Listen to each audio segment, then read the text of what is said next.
যারা হেল্পারি করে ড্রাইভার হয়েছে তারা হলো প্রকৃত ড্রাইভার। একটা ড্রাইভারের থেকে দক্ষতা তাদের বেশি। যারা হেল্পারি করে ড্রাইভার হয়েছে তারা কখনো হেল্পারদের সাথে দুর্ব্যবহার করবে না। তারা জানে হেল্পারিটা অনেক কষ্ট পায়, এটা অনেক কষ্ট করে তার সফলতা আসছে। কারণ প্রাইভেট কার দিয়ে গাড়ি ড্রাইভারি শিখায় না, কত 5,000 না 10,000 টাকা।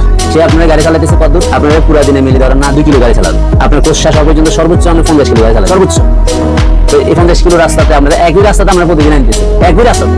সে আপনার ঢাকা থেকে চিড়া নিতেছে, এই চিড়ান থেকে কক্সবাজার নিতেছে, এই ঢাকা থেকে রংপুর নিতেছে, বলে সে রোডের সম্বন্ধে বুঝে নেবে। সে যখন রোডের সম্বন্ধে বোঝে না, তাকে ড্রাইভারি শিখে লাইসেন্স একটা বানাই দিতেছে আর বলতেছে প্রাইভেট কারে ড্রাইভার একটা লাগবে, স্যারের কাছে দিয়ে গেছে লাইসেন্স। স্যার আমি তো লাইসেন্স বানিয়ে দিছি, এই দেখেন আমি তো ড্রাইভার 10 বছর ড্রাইভিং করতে আজকে স্যার, আজকে 10 বছর। আসলে 2 মাসও গাড়ি চালাচ্ছি। সেই ক্ষেত্রে কি হলো, ওই স্যারে গাড়ি দিল, বেচারা 40 লাখ টাকা গাড়ি দিয়ে দিছে। এবার বেচারা বিশ্বাস করে ড্রাইভার গেছে, ড্রাইভারও লাগবে, দিয়ে দিছে 40 লাখ টাকা গাড়ি। এবার বেচারা সকাল হয়েছে, বলে স্যার ওই ড্রাইভার চলো কোথায় যাবো? আমরা কক্সবাজার যাবো পরিবার।